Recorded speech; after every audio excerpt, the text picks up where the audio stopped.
is rough, and it takes all that you've got, but he's been here, just waiting for you to knock, to take his hand, and plant your feet on the rock. I want to live my life on the rock. I want to live my life on the rock. I want to live my life on the rock. I want to live my life on the rock. I want to live my life on the rock. I want to live my life on the rock.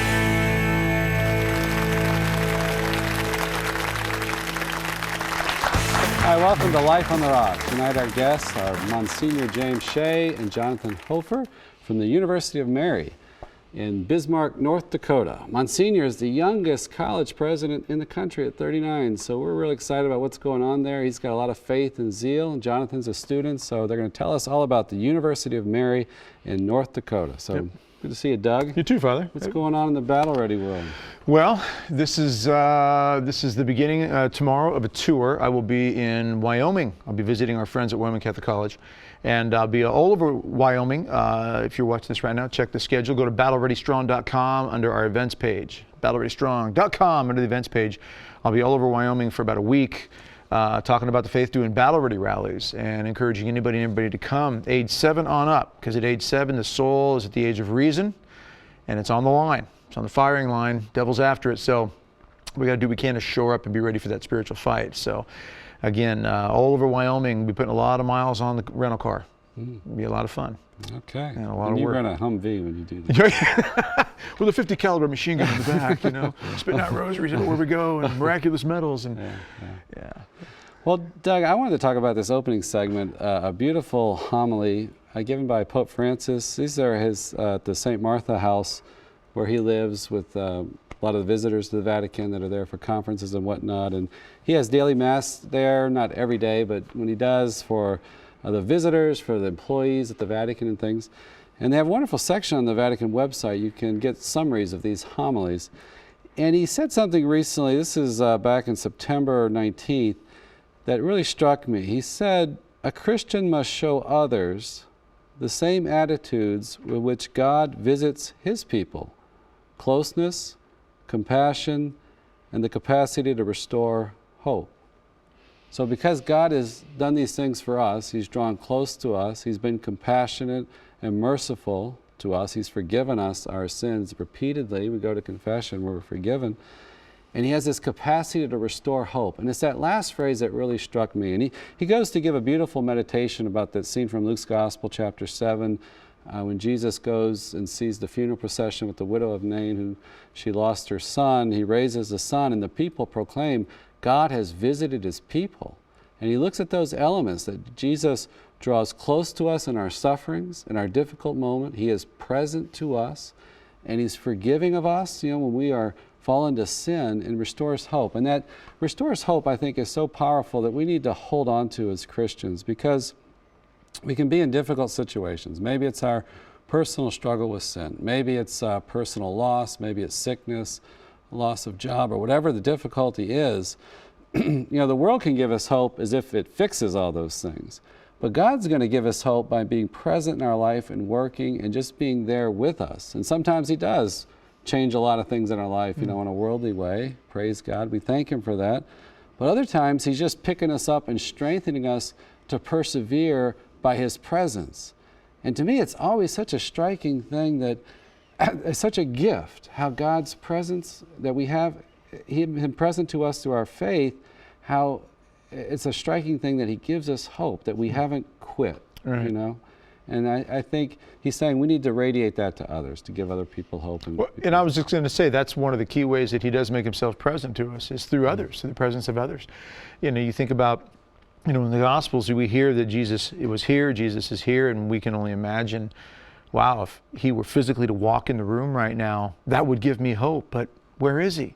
He's in the tabernacle, yes, but he's also working through us if we let him, if we allow him into our lives, become instruments to, you know, as St. Teresa of Avila would say, we're all like diamonds, and Jesus is the master diamond cutter. He cuts us each to that specific design and shape that he chooses, so that when his light hits that diamond, it reflects into the darkness of the world where he wants it to go, the dark corners he wants it to go, to give strength and courage and hope. And that's something we can all be for one another. I think about that, you know, when I'm home and you know, something in my life, this or that challenge, struggle, and even my wife walks in the room. I can have a sense of the presence of God through my vocation and marriage, through my wife. Is something beautiful about how God works through us in the lives of other people. You know, you being a priest, you know, the person of Christ. I find hope every time I go to confession, when I go to a priest and I'm spilling my guts, you know, I'm a sorry sinner, I've drugged my soul in the confessional, and I'm experiencing the presence of Christ, and there's tremendous hope when I hear a priest say that I'm absolved of my sins. That's an encounter with Christ, and there's hope because Christ has visited me at that moment. Right, so he says as Christians we must sow hope in other people's lives, S-O-W, sow hope, you know, give them hope. And that's a great thing about the priest, because I know recently I was on, we call them our home visit. I go and visit my family and spend time with them, and I plug into the local parish where I was at, and it is always comforting. You know, when you probably experience this when you travel, you know, we take things for granted in our life when we're back home in our routine. And when we're traveling, sometimes these things break into our life in a new way. It strikes us in a new way. And I've experienced that through the ministry of the priesthood when I travel. Like you said, going to confession maybe on the road, or just talking with a priest, hearing his story, his exhortation, you know, his gift and his ministry that he brings. You know, you can experience that, and it's new and you're open to it, and it's a great blessing. Well, I was going to say, I see that, you know, as I'm traveling around, and I'll be getting ready, I'll be going to Wyoming for a week, and I'll be driving through a lot of very open space out there. Right? It's a beautiful country, but a lot of open space. Pull into a town, go to a Catholic church, you're out there, you're alone, you're traveling, you walk into the church, there's Jesus in the tabernacle. Hope, there's this presence there. Or how many places I've been all over the country, and some of you watching or listening know this, you know, you've come up to me as I've traveled around and given me a gift. Maybe you give me the gift of a rosary or a holy card, or just an acknowledgement that you watch Life on the Rock. And there's something wonderful about that, even finding the camaraderie and friendship as you travel around the country from people. You know, a couple people in the audience tonight from Australia who I remember from years ago. And just there's hope there. There's hope in that friendship and that camaraderie. So you're right, when you're out there on the road, you're traveling, you're doing this, that, whatever. And to know that the presence of God can work and bring hope through so many people in so many different ways, it's very powerful, and it allows you sometimes just to get to the next day. And sometimes that's what just all we need is to, as Christians, to remind one another, have hope to get through today and get to tomorrow.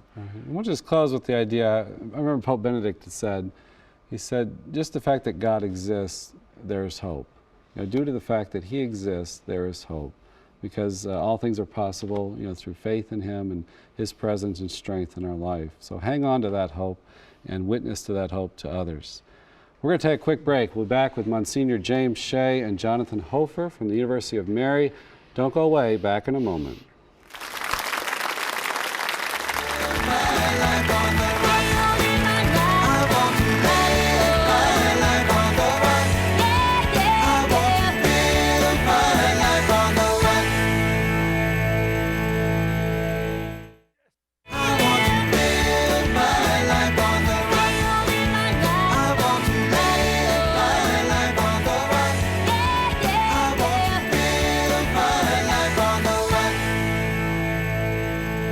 I chose the University of Mary because it has a great leadership program. I came here for football. The sense of community. I have a lot of family in town. So that I could get a faith-based education. I knew I wanted to go into the healthcare field. I wanted a track scholarship. I was studying abroad in Rome. That's like a dream to me. It's a great, well laid out campus. It was designed by Marcel Breuer. It's more modern than a lot of other universities that I visited. I can get to everywhere in like 5 minutes, just walk out of bed, go to class. Definitely, I'm going to miss the view. So amazing getting to be able to see that view. Sunsets are incredible. And when it snows, it's really beautiful. The University of Mary is right near Bismarck, which is the capital of North Dakota. We have the lowest unemployment rate in the country, and we rank #1 in best states for young adults. Bismarck is a nice place. Everyone is really friendly. The restaurants there's a good selection. The mall's really nice. Golf courses that I personally love. Hiking and biking trails, the zoo. There's a ton of things to do throughout the year. It's a well-rounded education. Unlike most state schools, this is actually a liberal arts college. You have to take an art credit, you have to take some Catholic studies, some philosophy. You are told to have fun. If you don't have fun, then you're doing it wrong. The faculty and staff are outstanding. They genuinely want to see you succeed. You go to class and you feel at home, you feel welcome. A lot of the main courses that I needed, that more one-on-one, was small.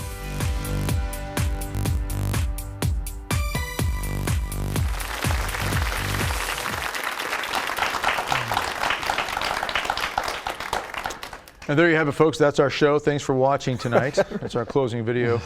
It's a great video. I'm Doug Barry, along with Father Mark Murray. We're the Rock House Compadres. We have with us tonight Monsignor James Shea and Jonathan Hofer. Good to see you, gentlemen. Thanks so much for being on the show tonight. You are the world's youngest Monsignor. You were made a Monsignor at 12, is that correct? No. You're 39, and you're a Monsignor already. Right. Is that, did people vote for that? I mean, how did that happen? Doug, that's what we call a clerical error. Okay. But seriously, you're 39, you're a Monsignor. You were made the youngest president of a university in these United States of America. All 57 states, according to one of our government officials. So this all happened when? How many years ago were you put in this position? I've been president for 5 years now, Doug. Wow. So I was 33 when I was named president, and I was inaugurated at 34. 33 is a great age. Yeah, right. Yeah. Right. That's right. Yeah, it's when you lay everything down like our Lord did at 33. All right, so president of University of Mary in Bismarck, North Dakota. Right. And we're going to talk about the university, about yourselves, about Jonathan. Jonathan, you are a senior in studying biology, is that correct? That's right, yep. All right, and you've been going there your whole life then, University of Mary? Not quite. Actually, this will be my 3rd year. Okay, awesome. But you're from? Rapid City, South Dakota. South Dakota, down there by the Mount Rushmore department. Right. Yeah. Great faces, great places. Yeah. Is that a motto of the state? Yep. Okay. Sounds like a bumper sticker or a window decal. So you grew up in the shadow of Mount Rushmore. How close were you to it? Right. Yep. Rapid City is right in the foothills, so yep, basically the shadow. Yeah. You have any pitch you want to make for people to go visit South Dakota, your home state? Spearfish Canyon. Spearfish Canyon is beautiful. Mount Rushmore is beautiful. The people are great. There's a taffy shop in Hill City that is fantastic as well. So, right now, just a few people at the taffy shop. Just give out our web address. Yeah. Yeah, I went to Rapid City years ago with my family, driving through with my my vehicle there, and went through. There's bear country? Right. Right. And a bear came up and bit my vehicle. Really? And to this day, 14 years later, I have the same vehicle. It's like 2 gazillion miles on it, and there's the tooth mark from the bear still on the side of the SUV. It was great. I loved it. My wife said, "We're gonna get that fixed." I said, "Are you kidding? Our vehicle was bit by a bear in South Dakota. How many people can claim that?" So we kept it. So anyway, but this is not about South Dakota. It's about North Dakota. That's right. I was beginning to regret Jonathan coming with me, because people make this mistake all the time. They say, "So you're out in South Dakota?" Yeah. We're in North Dakota. North Dakota, where the oil is. Yeah, there you go. That's right. Let's make that clear. And it is true. You have the lowest unemployment rate in North Dakota in the country, right? Yeah, there are more than 30,000 open jobs right now in North Dakota. We've got an unemployment rate less than 2.7%. That's incredible. It's unbelievable. Yeah. The most expensive housing in the country. They just released a study. For years and years, it was Manhattan. Manhattan is now number 3.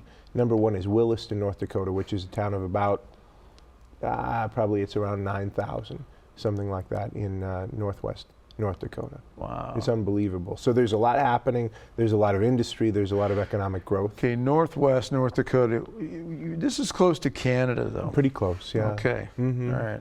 And it's cold up there. People, well, like the video shows, oh, when it snows, it's beautiful. Really beautiful. They're not telling you what the temperature is. That's right. So it's cold for part of the year, and especially if you're weak. Yeah. Yeah, then it feels a lot colder. But if you're tough, North Dakotans, this is nothing. Right. Yeah. In North Dakota, we say that in the eastern part of the state, if you watch the weather, That's about 10 degrees colder than we are. So we're the banana belt of North Dakota, down in Bismarck. Where, of course, if you have a greenhouse or a biodome. Yeah, right. But what's the population of Bismarck? The metro area, so Bismarck plus Mandan, is about 100,000 now. And it's been growing. When I was growing up, I grew up about 40 miles from Bismarck. And in those days, it was about 55, 60,000. Oh, wow. And so the growth has been pretty significant there of late. Wow. Okay, so let's get to the university. The university is in Bismarck. That's right. And this was founded back in the 1200s, during the time of Aquinas, I think, right? We were founded in 1959 by the Benedictine Sisters of the Annunciation. 1959? 1959. Okay. They had come gotcha. to Dakota Territory. Those sisters had come to Dakota Territory in 1878. That's it, 1878. 1878 they came. They came from Minnesota. They were there were 4 of them originally who came on a train, and they got off the train. That was as far as they could come in those days, and there wasn't even a bridge over the Missouri yet. And Bismarck in those days was the Wild West. Poor immigrant families lived on dirt streets in sod homes.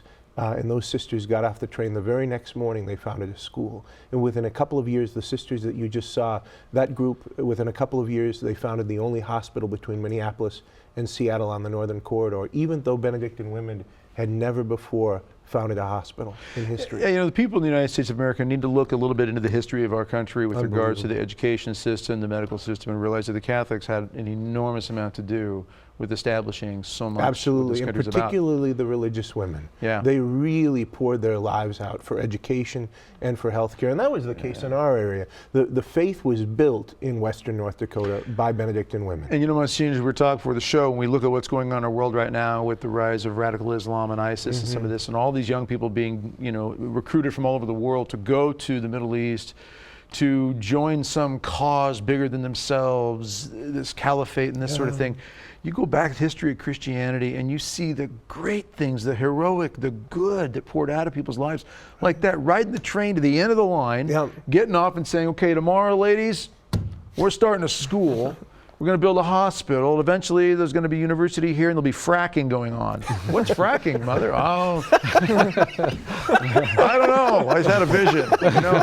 But you think about that, how amazing it was. You know, the Franciscans, you know, father's, you know, lineage there that came up through California and all the cities that are named because the Franciscan missionaries came through, or down through Texas and, you know, from Mexico. We have an enormous historical treasure chest of what Catholic missionaries who gave their lives for something much bigger than themselves. And that's the key. It was much bigger than themselves. The heroism finds its root not in the human will, but in grace, which comes from God. And the sisters who came to North Dakota, they didn't have the resources to found schools and hospitals and a university. They didn't have even the wherewithal. What they had was the assurance and the deep inner conviction that the Lord was asking it of them. And so they gave themselves generously. And that's what young people are looking for today. When you talk about ISIS, the reason that so many young people from all over the world are flocking to join that movement is because we were made to pour ourselves out. We were made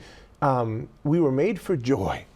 And if we aren't able to find joy in those things which are truly noble, in virtue, in holiness, in God, if we're not able to find that, then naturally our hearts will latch on to other things. Right. And that becomes misguided, it becomes distorted, but at the root of it is a deep human hunger. And Catholic universities have an obligation, which is very serious, to move toward satisfying that hunger and assisting students, not force feeding them, but assisting them in beginning to discover what it means for life to be open to something beyond themselves. I always tell our students, Jonathan will roll his eyes, I always tell our students, your life is not about you. It's your life, yes it is, but it's not about you, and you'll never find a way to be happy. You'll never find true purpose and meaning until you find a way to give your life away in love. And there's John Paul II, and there's the teaching of the church, and there's the gospel. And that's what people are hungry. That's what they're dying to hear. And that's what those sisters were getting off that train. That's right. You know, in 1878, saying we're giving our lives away for something that really is about joy. And you're right, the disorder, what happens, like what we see with ISIS and some of this brutality reality that's going on, and it is very disordered. And there's evil working in situations like this so clearly. This is why it's a battle for hearts and souls, a battle for minds, a battle for the way we think, a battle for what's going on inside of our very souls. Right. And that battle must be fought first with prayer, with sacraments, with the teachings of the church, but it must also be fought with action, such as what the university is doing. And I know we'll get into that. Father, just you want to jump in on this? Well, I just know service is a big theme for you, Father, right, with the students. And are the students able, are there different programs in the university to have service commitments and things? Well, service is fundamental to our mission. It's one of our core values that come to us from the Rule of Benedict. And so there are students who are involved. For instance, this year we're inaugurating a campus-wide day of service. So on the 22nd of October, we're going to suspend classes, and the students are going to flood Bismarck, and they'll be serving with all the different agencies that are there, with Catholic Charities and everything, all the way through, because we and our faculty will be right there in the trenches with them. But we do it in regular ways as well. Service expectations are part of the curriculum in the Emerging Leaders Academy, where students are expected to go out and to be actively engaged in service. We're launching a program. We have 2 foreign programs. We have a campus in Rome, which has been operating for about 4 years now. Jonathan spent a semester over there about a year ago. We have a campus in Rome, and we're just launching a program in Peru. And in Peru, our physical therapy program, we have a doctorate in physical therapy. Our physical therapy program is going to be partnering with a facility for severely disabled children in Lima, where they'll be down there and they'll be with the children. We'll launch a little campus in Arequipa, which is Peru's second city, where we're in partnership with the Universidad Católica San Pablo down there. And also we'll be taking medical missions to Ayaviri, high in the Andes Mountains, from our campus. We also are partners with Christ in the City, which is a fantastic program in Denver. We accredit the intellectual formation for that program. So service is part and parcel of what we do. We love it. Yeah, we've had Christ in the City on the show here. Yeah. Hey, can you describe that connection more with Christ in the City? Yeah. Well, so Christ in the City is in Denver, which is a short plane ride. It's not so much farther south than Bismarck. They have a few more mountains. But what we do is they offer fantastic. They believe that service has to be rooted in right anthropology. In other words, we can't serve the poor unless we understand the human person and the needs and the desires of the human person. So there's an intellectual component. So people from St. John Vianney Seminary, from the Augustine Institute, and other people come and they teach the missionaries of Christ in the City, and we accredit those courses. In other words, the students are granted credit from the University of Mary, which then they could transfer to any other college or university that they're going to attend, such that they're making academic progress while they're taking a year away, or they can come to the University of Mary, where it would be much easier for them to have their credit recognized. Yeah, these are great points and great things going on in our country, and it's I'm just happy that the mainstream media is covering this sort of stuff. So you'll get this on all the major networks out there, all the good that's going on in this country with so many great young people like this. But we'll come back and talk more about that after this break. Don't go away. We'll be back after this.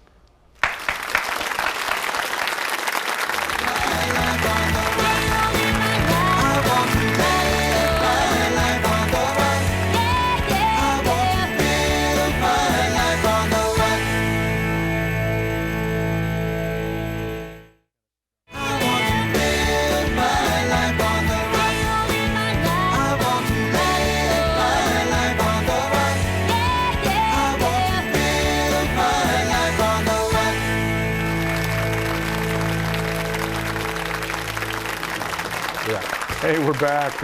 Life from the Rock here. Doug Barry along with Father Mark Mary, Rock House Compadres, with Monsignor Shea and Jonathan Hofer from University of Mary in Bismarck, where they are just having a wonderful time with oil and natural gas and all kinds of things up there. And unemployment is fantastic up there, meaning it's very low. That's right. Yeah, had to put that in the right perspective. All right, and you are from South Dakota, Jonathan? That's right. Rapid City. We discussed that in the first segment with you all here. And you moved to Bismarck because you needed colder weather. Is that what it is? To go a little further north? Is that? That's right. That's right. You know what? Y'all out there right now listening or watching, y'all out there. I'm from Nebraska, South Dakota, North Dakota here. You need to go online, if you haven't, and do a search for a sod house.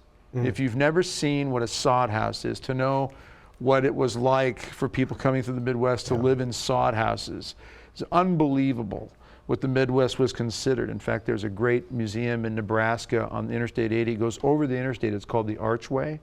You go there and you see what it was like for the pioneers to come out there and go through that Midwest region. When you talk about those sisters coming out in 1878, it was brutal at that time period. Very difficult.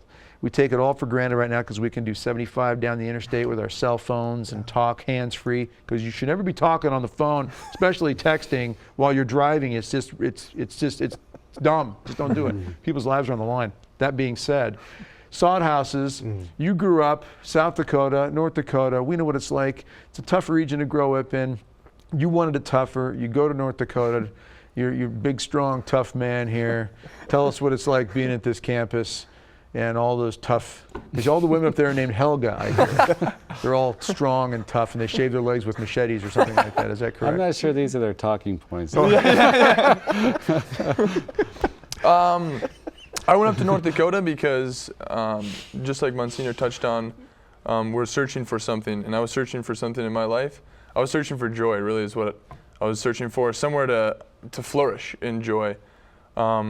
My two older brothers had a retreat from Monsignor Shea and said that's exactly what he's all about, and that's what his school is all about. So I checked it out. A place for not only joy to flourish, your faith to flourish, for relationships to flourish, and also just to become a young professional who's proficient at what I do. So your first visit to the campus to actually check out the university, what do you remember about it? What impacted you about it?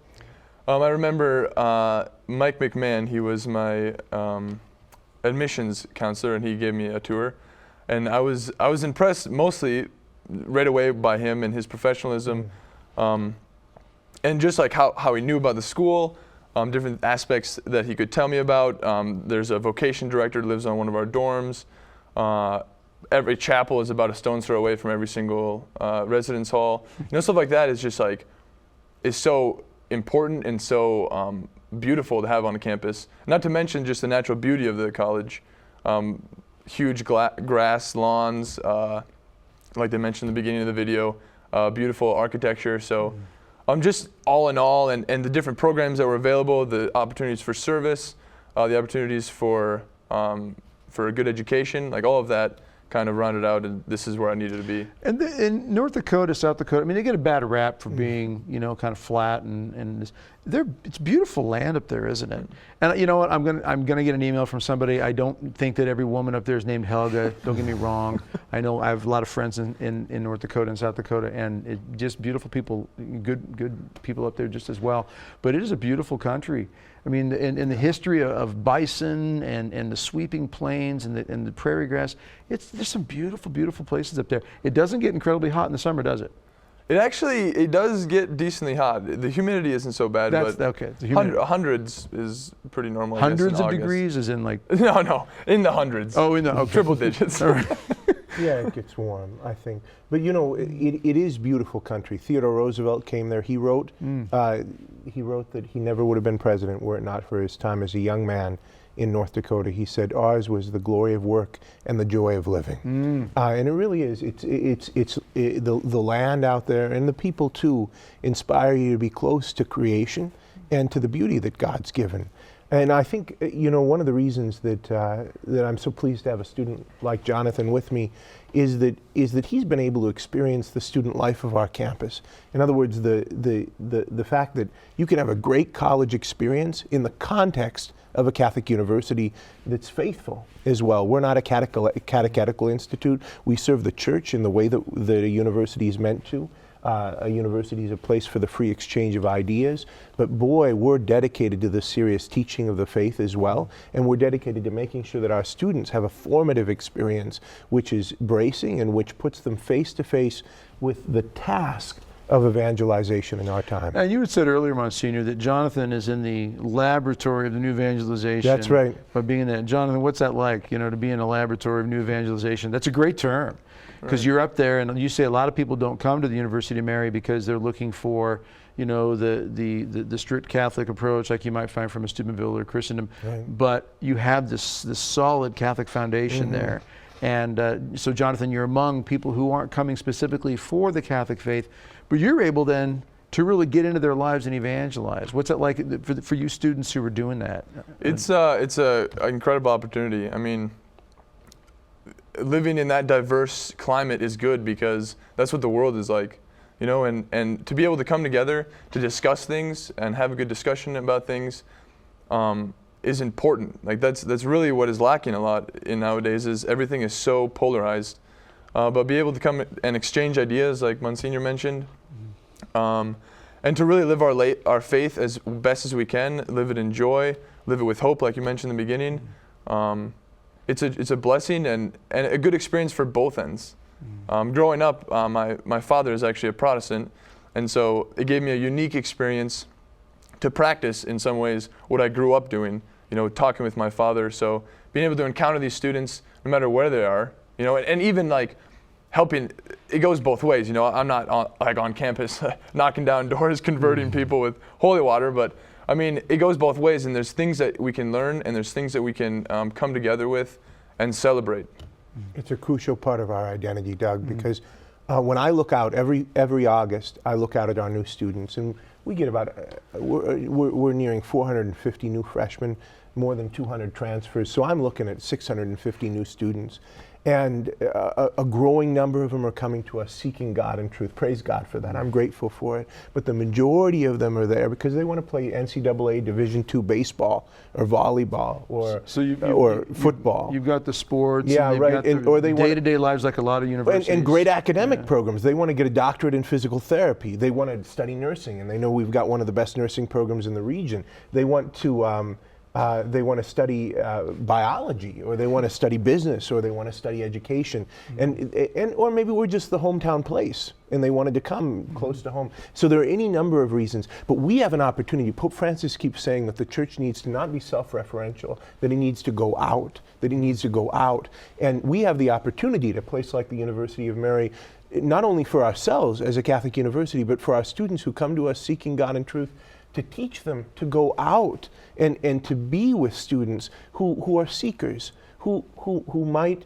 have different convictions than they have, who might be looking for something, in fact, who are looking for something, and to have the opportunity to encounter joyful young Christians who deeply believe in Jesus. This is a terrific opportunity, and it places the University of Mary in a unique place within the new evangelization. I think we have a role which is distinct from other great Catholic universities because we have that opportunity to awaken students to faith and to help the students who come to us already deeply devoted to the faith, to help them to know how it is in real life, in real time, to be able to express and to witness to the saving power of the promises of Jesus Christ. And that's really it. For me, it's what I studied to be a parish priest, Doug. That's what I wanted to do from the time that I was a little boy. And for me to leave that was a big thing. You talk about me being young, and everybody talks about this. Well, you were 12 when you were... Yeah, right. But for me, I wouldn't have left the beautiful life that I had unless I was deeply convinced that this was a noble purpose, that this was worthwhile and worth doing. And the promise of a place like the University of Mary is not insignificant given what the Pope is asking of the Church right now in our time and place. Right. We're uniquely poised to satisfy that rally call. Sure. And I was impressed by the number of degrees you do offer. Of course, you have theology, theological studies. Right.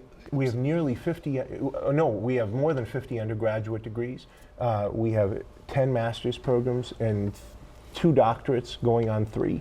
And you have focused missionaries on campus. We sure do, yeah. And you've had a sharp increase in Mass attendance. Maybe I'll put that question to both of you. Tell us about that. Well, you know, a handful of years ago, we just had a small group, a small little faithful group of students, maybe 4 or 5.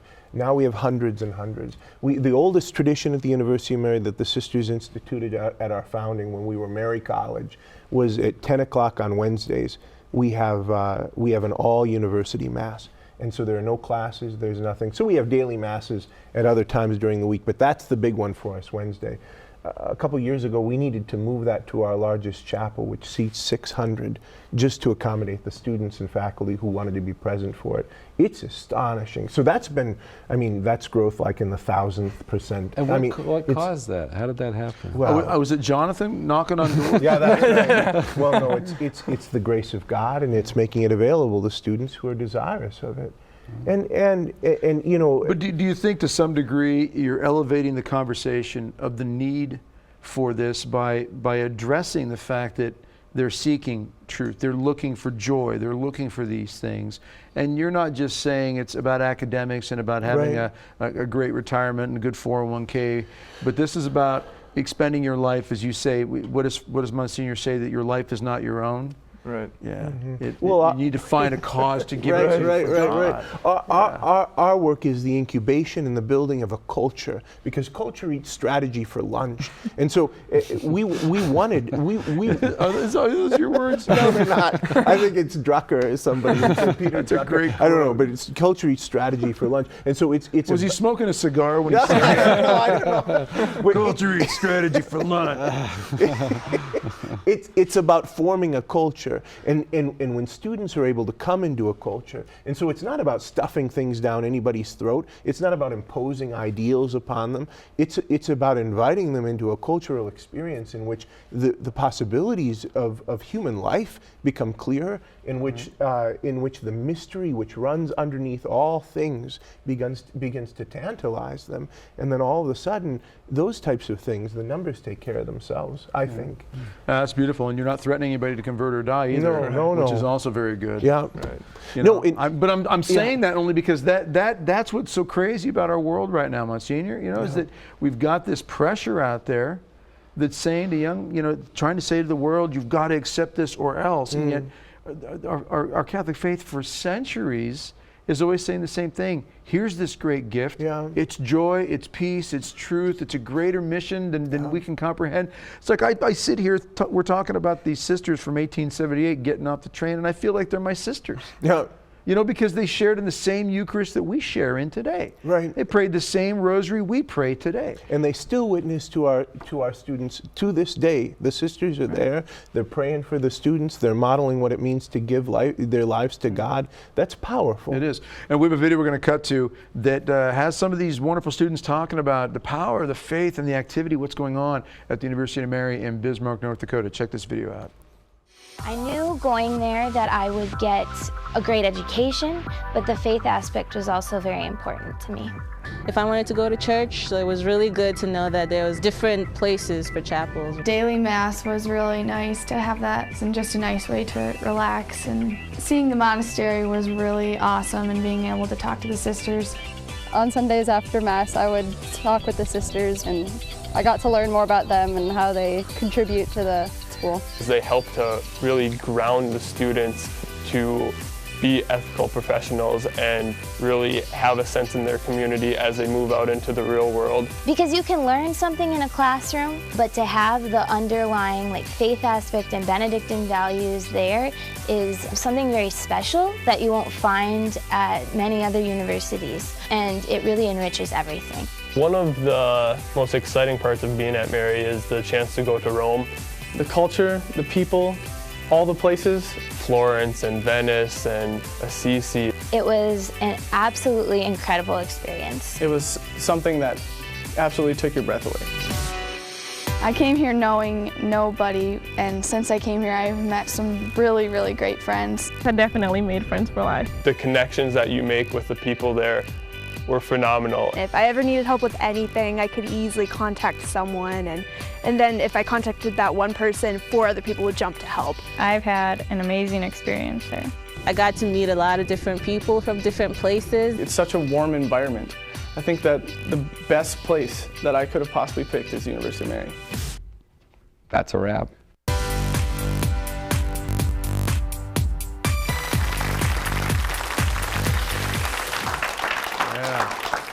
It's a warm environment in North Dakota. Sure it is. No, for about a month out of the year. I'm just kidding.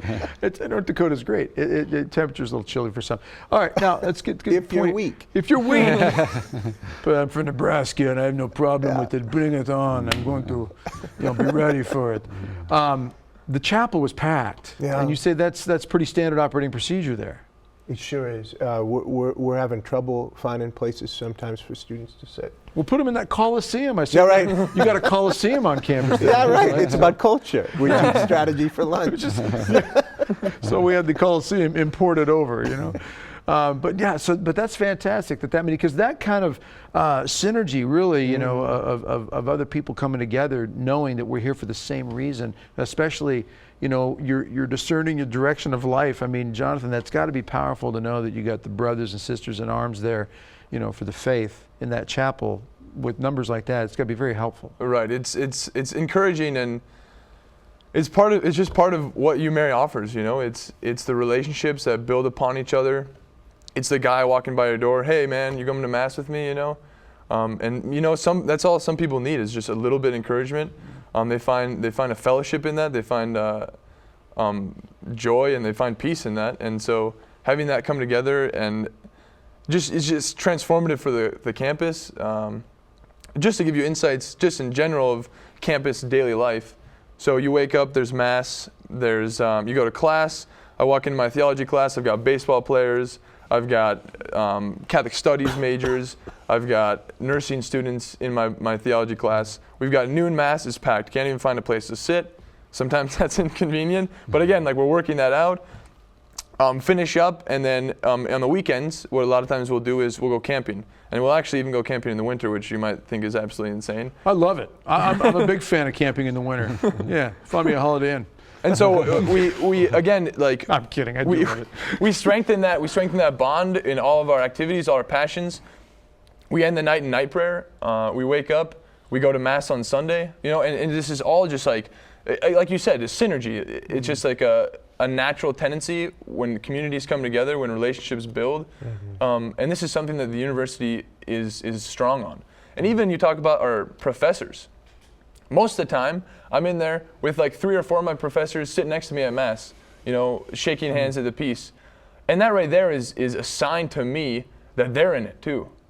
They're here not only to make me proficient in my chosen field, but also they're here for my faith, and they're working on them. They're working on themselves, and that makes me think of a quote from a retired Marine who said, if a commander in combat, and we're talking about spiritual combat here, of course, isn't close enough to the battle that he can smell the gunpowder, then he's not leading well. And to have the professors, the teachers there in the thick of it with the sacraments shows that they're engaged in the fight right there with the troops along the way. We're under a break here right now and come back one more segment with these wonderful men from the very rugged but awesome North Dakota. Don't go away, back after this.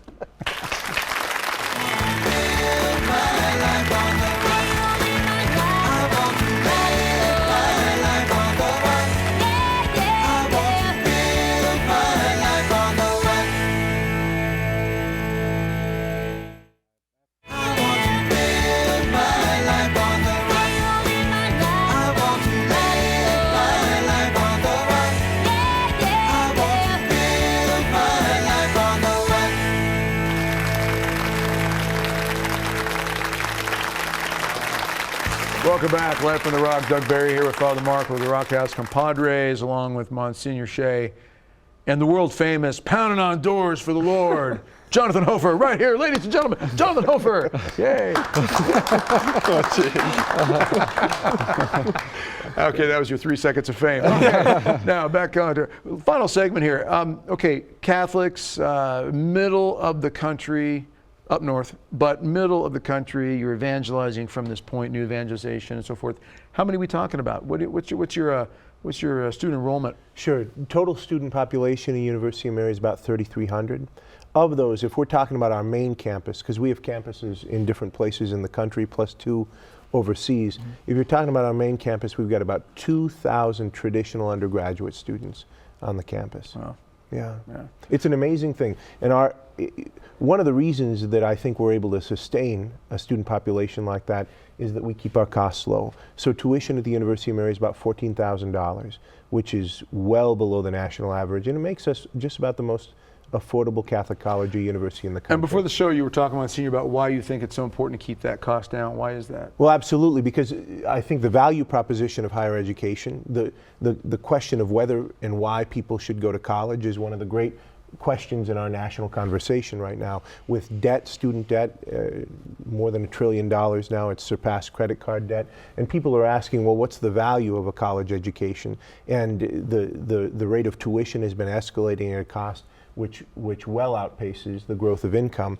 And I think that it's a moral obligation for a Catholic institution to make sure that we're keeping the product, so to speak, the education that we offer, the formation which is so needed in the world, to make it accessible to students. Because if we have great Catholic families who are having a lot of children, they stare at the prospect of paying more than $50,000 a year to send their students to a Catholic college, and that's really difficult when you've got 4, 5, 6, 7 kids. Yeah. And so what we've tried to do is keep the price point of the University of Mary at an area where deserving students are able to approach us, and every student gets a scholarship. Nobody pays the full price, and so it really is an affordable. It's on par with many of our state colleges and universities. And why in do terms you why do you think it's important that Catholic education is necessary? I mean, in our country, in our world, why should we have Catholic education in general? I think partly because we've been at it longer than anybody else. The heritage of the Catholic intellectual tradition is really substantial. The Catholic Church founded the university system. We founded the first universities in medieval Europe. And Catholic universities are able to speak to these two great elements, the unity of knowledge, over and against the fragmentation of knowledge that Pope Benedict XVI always spoke about, and also the ultimate complementarity of faith and reason. When you talk about religious radicalism and the violence that comes with that, when we think back on Pope Benedict's Regensburg address, he was pleading, and he wasn't heeded, but he was pleading for a renaissance of the dialogue between faith and reason. And Catholic universities are more equipped, in fact we're best equipped of anyone, but we're more equipped than any other type of institution to foster the unity of knowledge and the ultimate complementarity of faith and reason. We do it better than anybody else, and these are urgent needs in the world. That's a great point, Father. You had a question regarding what Catholic education can do, especially University of Mary, with what the students can do. Yeah, I wanted to ask Jonathan about his experience in Rome. What was that like for you, going to Rome for the first time and seeing all that? Of course, as you'd expect, it was an incredible experience. We're right there. We're 20 minutes out of St. Peter's by bus. So right there, we're going to Mass every day. We've got classes in St. Peter's Square. We've got classes in St. John Lateran. You know, so, I mean, it's just like, it's funny actually, you get back and you try to tell stories and people are just like, whoa, wait a second, you know, like, this is ridiculous. This isn't just normal, you know, this isn't expected. But at the University of Mary, it is. A lot of people are over there. A lot of people are enjoying that. I actually got to see my brother be ordained a deacon while I was over there in St. Peter's. And so all of that combined, the community that it generates, and it's just a beautiful thing to experience the faith at the throne of St. Peter. And we're going to Wednesdays with the Pope. We're going to Mass with the Pope. You know, it's just incredible, you know? Yeah.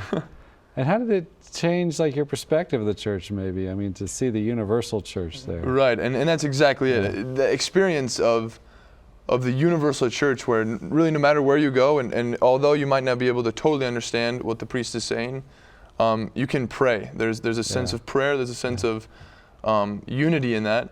Although, you know, the priest is doing a lot of this, and you know, with the Italian, yeah, right, the Italiano, and so. But I mean, and even that is a part of the experience, you know. Like they've different ways of praying, and that experience is invaluable. And you've got a big service trip coming up. Tell us about that. Right. So Monsignor alluded to the fact that we're doing medical mission trips to Peru. We're starting that, and so this upcoming spring break, I plan on going down there.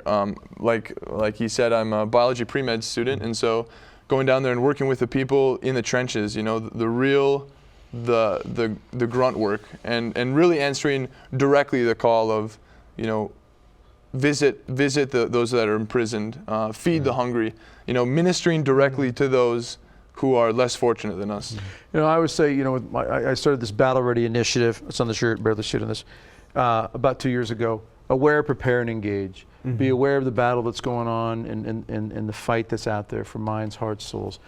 Be prepared for it with what you're doing through the education system at University of Mary, prayer, sacrament, scripture, teaching the faith, going to Rome, seeing the 2,000 years, the giants that we stand on by the grace of God that He has brought into the world in the past, and then engage in it and engaging through our service and our sacrifice first and foremost to fight this good fight. Just a couple minutes left, Monsignor. Tell us, if you can, how people need to get, if they want information, where do they go? Well, first I want to just say how grateful we are that you've had us on tonight. We really admire the work that you do and that EWTN does in terms of spreading the gospel. And it's so heart-touching for us to be able to be on here and to talk a little bit about the work that we do at the University of Mary. We just want everybody to know that the University of Mary exists as a Catholic university to serve the Church. You can find out more about us at cometomary.com. Cometomary.com. Cometomary.com, very simple right there.